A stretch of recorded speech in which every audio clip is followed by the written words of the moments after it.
আজ আমি ঘরোয়া উপকরণ দিয়ে করব আলু কাবলি, যেটা প্রত্যেকের বাড়িতে থাকে। এখানে আমি আলু, শসা, টমেটো, ধনেপাতা, কাঁচা লঙ্কা, লেবু এবং তেঁতুল, যেটা ছাড়া আলু কাবলি অসম্পূর্ণ, নিয়ে নিয়েছি। আমি এখানে পেঁয়াজ দিই নেই, তোমরা চাইলে পেঁয়াজ দিতে পারো। এখানে আমি পরিমাণ মতো জল নিয়ে নিয়েছি পাত্রে। এবার আলুটাকে আমি ভালো করে পরিষ্কার করে ধুয়ে নেব।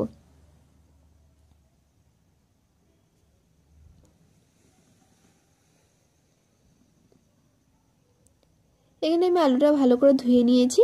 এবার আলুটাকে পাতলা পাতলা করে কেটে নেব, যাতে তাড়াতাড়ি সেদ্ধ হয়ে যায়। এখানে আমি কিন্তু খোসা ছাড়াই নেই, তোমরা চাইলে খোসা ছাড়িয়েও করতে পারো।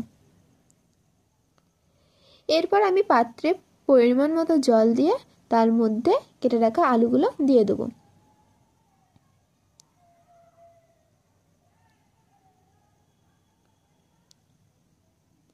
এদিকে এটা সেদ্ধ হোক, আর ওদিকে শসা, টমেটো, ধনেপাতা, কাঁচা লঙ্কা এগুলো ধুয়ে কেটে নেব।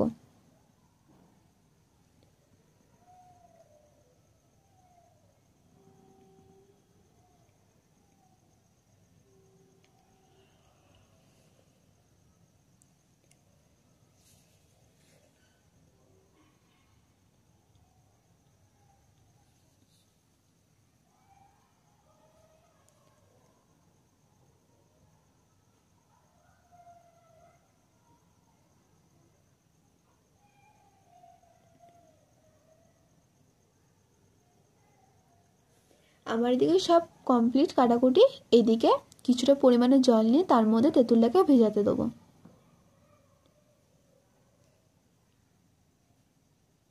এই যে আমার সব কমপ্লিট কাটাকুটি।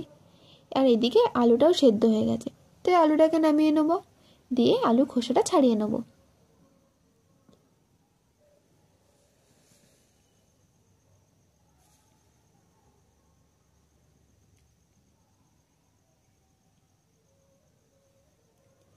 এখানে সমস্ত আলুর খোসা ছাড়ানো হয়ে গেছে। এরপর আমরা ছোট্ট ছোট্ট পিস পিস করে কেটে নেব।